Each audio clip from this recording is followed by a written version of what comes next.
Well. Madrid beats FC Barcelona in El Clasico, and what a game. I was extremely excited for this game, and this game definitely lived up to the hype. You know, when you go and look at the Premier League, the big games there, Arsenal, Liverpool, City, Arsenal, City, Liverpool, all of these games is trash, garbage game, no rivalry. But this game reminded me of peak El Clasico. Obviously, Barca and Madrid finally both strong at the same time. And what a game we had. What a game we had. And so many discussions, so many opinions to be had about this game right here. Let me just... Oh, video capture device. There we go. So, first of all, let's take a look at the stats. FC Barcelona, 68% possession, but only 1 XG, compared to Madrid, who had 3.6 on only 32% possession. What this clearly shows is that Barca had a lot of the ball, but didn't do that much with the ball at all, only creating 2 big chances for the entire 90 minutes with 68% possession, whilst Real Madrid had 4 big chances, 3.6 XG, and 2 big chances missed, 23 shots to 15. Madrid, and as you can see, a lot of them inside of the box, 1, 2, 3, 4... 5, 6, 7, 8, 9, 10, 11, 12, 13, 14, 15, 16. Some of them, you know, to the side and so on, but 16 shots inside of the box compared to only 5 from FC Barcelona just shows that Madrid didn't need the ball, didn't need too much of the ball to create the opportunities. They also did sit back in many moments, especially in that second half, and just counter FC Barcelona, going at their weakness, their high line, and so on. Real Madrid win the game. Real Madrid sit first in La Liga with a 5-point difference between them and FC Barcelona, but only 10 games out of 38 games have been played. So I don't want to see any tweets from Barca fans saying, oh, we've lost La Liga, or Madrid fans saying we've won La Liga. That don't matter. Let's talk about the goals. Kylian Mbappe obviously had an absolutely spectacular goal ruled out for offside early on. Really great goal. Top goal from Kylian Mbappe. Then this goal. Oh, Jude. Because we will talk about Jude. But that movement, Tosin said it, Zidane-esque. Gets it between the lines. Perfect pass for Mbappe. Great finish from Kylian Mbappe. Then Arda Güler loses the ball stupidly. And Barca, just like versus PSG. That's how I felt, you know, when Vitinha lost the ball, when Güler lost the ball. They're just so quick and do the exact, like Balde, immediately to Rashford. Rashford, just like versus PSG, gives the ball inside. Firmino with a great finish. And then Bellingham, just a couple of minutes after, was it cross from Vinny? Militao wins at the back post ahead of Balde. Easy finish for Jude Bellingham. Those were the goals. And obviously Pedri red card towards the end. Which team... Victorious, losers. Let's talk about the victorious team. I think there's more to talk about Barca, I guess. Courtois. Was there any chance, like, he saved Madrid? I mean, he made 4 saves, but I didn't feel any of the shots were like, oh, Courtois is saving Madrid this game. And that's one thing about Madrid, which has improved a lot since last season, which was a little bit weird in the Atletico Madrid game, is defensively. Defensively, they look better than last season. Obviously, in the Atletico Madrid game, it just looked like last season when Madrid were getting thumped 4 or 5 goals in every single game. But in this game, we definitely saw way more defensive stability from this Madrid 11. Valverde as the right back, decent game, nothing special at all. Militao, another top performance. He was really great in that Juventus game. Comes back and has another top performance. Ferran Torres was chilling in his pocket, including an assist as well. And we all remember when Militao got the ball there on the left side, bodied Balde, went inside. Obviously couldn't find the pass to Vinny, but De Jong made the clearance. But that was huge from Militao as well. Dean Huijsen, just coming back from injury, was a little bit questionable in the beginning. 3 key moments where Huijsen was a little bit clumsy, but after that, took control. Decent game from Huijsen. Good passing. Carreras, very good. Solid game from Carreras. Mostly defensive stuff, even though he was making some good runs. Was dribble passed only twice this game, facing off Lamine Yamal. Tchouaméni, top performance from Tchouaméni as the 6. He was definitely defending that Madrid backline from anything Barca wanted to do from the central areas. Great performance from Aurélien Tchouaméni as the 6 right there. We'll come to Jude Bellingham. Camavinga, really interesting, honestly, how Xabi Alonso set up in this game, because I believe I have the heat map here. I was looking at the heat map at halftime, and it was really interesting heat map. Really interesting heat map on on that right-hand side at Madrid. Let me see. Here we go. This is Madrid's heat map. So you got Dean Huijsen in the back. You got Eder Militao. You got Tchouaméni covering the defense. You got the two fullbacks pushing up a little bit. And then you got Kama and Jude Bellingham basically both on this side. Really interesting from Real Madrid. Playing without a right winger. Franco obviously benched for this game and then played in that way. So Camavinga had a really interesting game, obviously just coming back from injury. I thought he would be more defensive in a double pivot with Tchouaméni more centrally, but I felt Güler was a little bit more centrally than Camavinga. But really good play, him and Bellingham there on the right-hand side. Cheeky from Xabi Alonso, honestly. Güler, it wasn't the best performance from Güler. Decent game-ish. Wasn't involved in too much offensively. And obviously cost the goal for Real Madrid. Vinicius Jr. was really good in the Juventus game, really good in this game. Completed the most dribbles, one key pass. Could have potentially gotten a goal, could have potentially gotten an assist, but really great performance from Vinny. And we saw that from Vinny himself when he was so mad when he got subbed off. But really great performance, top performance from Vinicius Jr. And Kylian Mbappe, honestly, apart from the three attackers, him, Bellingham, and Vinny, I thought Mbappe wasn't bad, but he was the worst out of the three. Great goal. Should have scored the penalty, obviously. Great save from Szczesny. And had, 2-3 other good openings where you expect a little bit better from Mbappe. I'm looking at that 1v1 with Araujo, 1v1 with Kubarsi, 1v1 with Balde. Mbappe should have done more this game and helped Madrid bury this game earlier on. Jude Bellingham. Really good performance from Jude Bellingham. Great assist for Mbappe goal. Great goal. And apart from that, was just... you know what? Because I said this before when it came to Bellingham, that you got to play Güler as the 10. But Güler played as the 10 today. Despite Bellingham and Vinny and Mbappe playing. Because before, they used to say Vinny on the left or put Mbappe as a raw winger or something. No. Bellingham as the right wing was the key. This was a tactical, huge thing from Xabi Alonso. We've never seen Jude Bellingham in these areas and in this position. But he had such a great performance because he was basically a right wing. He could get the ball on the right side, but he could always drift inside. Because what I've always said about Bellingham, he's not a three-man midfielder. He's not a six. He's not box-to-box. He's not an offensive base. Well, you want Jude Bellingham as the fourth midfielder. Bellingham was basically playing somewhat his false nine role, but on the wing instead. He was a fourth midfielder with additional freedom, could drop back, do the defensive stuff, could go up, give the assist, could go up, score the goal. So really good performance from Jude Bellingham, and I want to give prop for Xabi Alonso for the right-sided thing he did there with Camavinga and Bellingham. Mostly, obviously, Bellingham.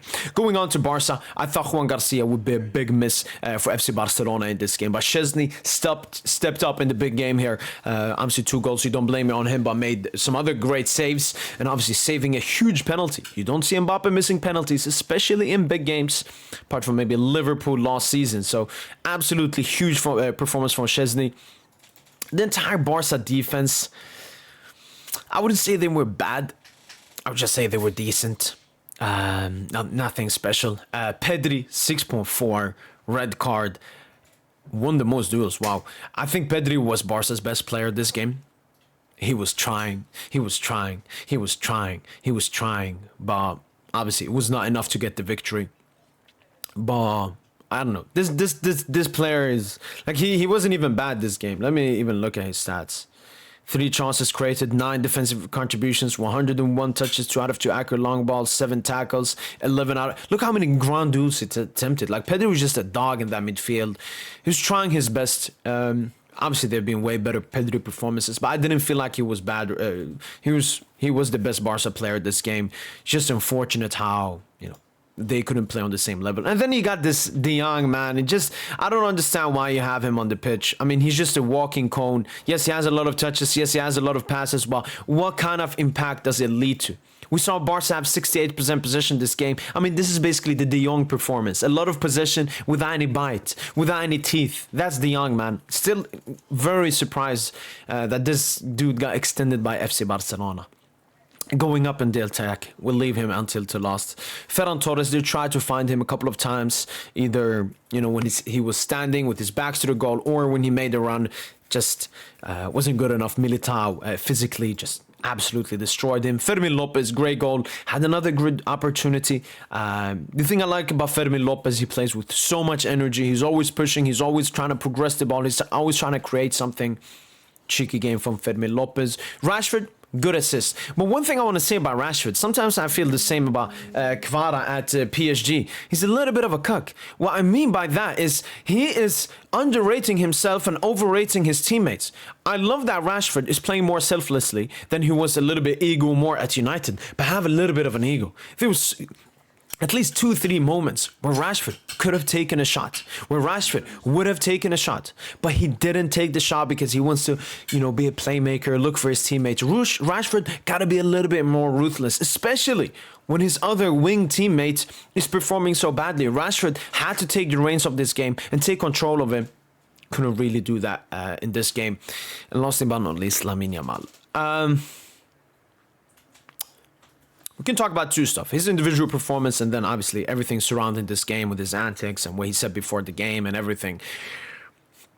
Poor performance from Lamine Yamal. I mean, his last 3 big game performances have been absolutely poor. You have the Nations League final versus Portugal. You have the Barca PSG group stage game. And you have this El Clasico versus Real Madrid. It feels like after last season with all the Ballon d'Or hype and everything that's happened to Yamal in recent time has definitely come to his head. He thinks more about himself. All of these posts, all of these... why does he go to that clown show with Gerard Moreno and a bunch of other bums? Like, they're just using you, Yamal, for clout.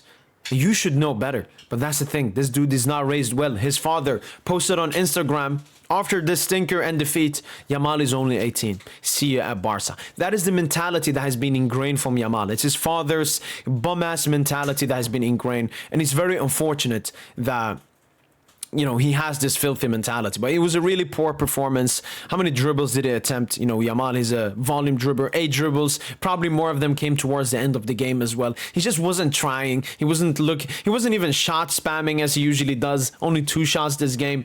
He was just ghosting. He wasn't trying. He didn't have the energy, which is completely incomprehensible, ununderstandable with everything he said before the game, with everything he's been posting before the game. Just like versus PSG. Talks a lot, doesn't deliver. And then I saw him trying to fight with the other Madrid players. Like, what are you doing? Have some kind of responsibility. Your team just lost. You're the main man. You were their Ballon d'Or front runner. You're the number 10. And instead you're fighting. Instead you're crying. I mean, Yamal, he exemplifies the Barca mentality so well. So well.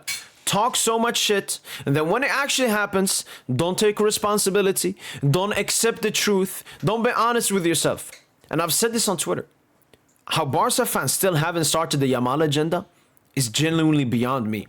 If an 18-year-old got the number 10 shirt at PSG, was the second highest paid player in the squad, and was performing like this, whilst at the same time posting and talking so much shit, I'll be absolutely disgusted. Mbappe at PSG didn't even touch this peak foolery and clownishness. Ending it off there. It was a really great game. Really great spectacle between Real Madrid and FC Barcelona in this game. Really looking forward to the upcoming El Clasicos. One already confirmed in La Liga away. Could potentially face in the Supercopa de España and in the Copa del Rey as well. But it was a really entertaining game. And going away from this game, this was Madrid's second biggest game of the season after Atletico Madrid, if you want to call Atletico. Really improved performance from that game. I like what Xabi did here, changing up from that first game versus Atletico Madrid. That was really important from Xabi Alonso.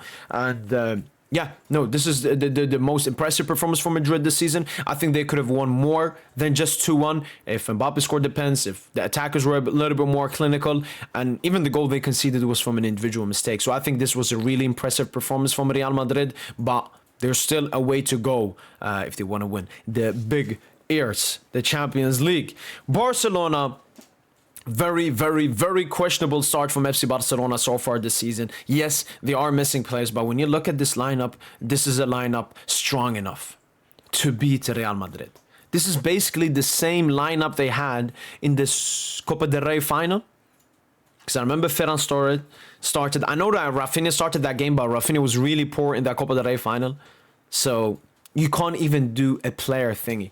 I think form-wise and just ID-wise, the chance creation ideas from Barca this game, I completely didn't understand. Like Madrid, how Madrid want to score, find Mbappe behind the line, give it to Vinicius, he does some magic, find Jude behind, between the lines, and he would maybe find Mbappe running or Güler or something. When I look at Barca, it's usually give it to Yamal, maybe Yamal does something. They didn't even give it to Yamal. Yamal didn't even want the ball.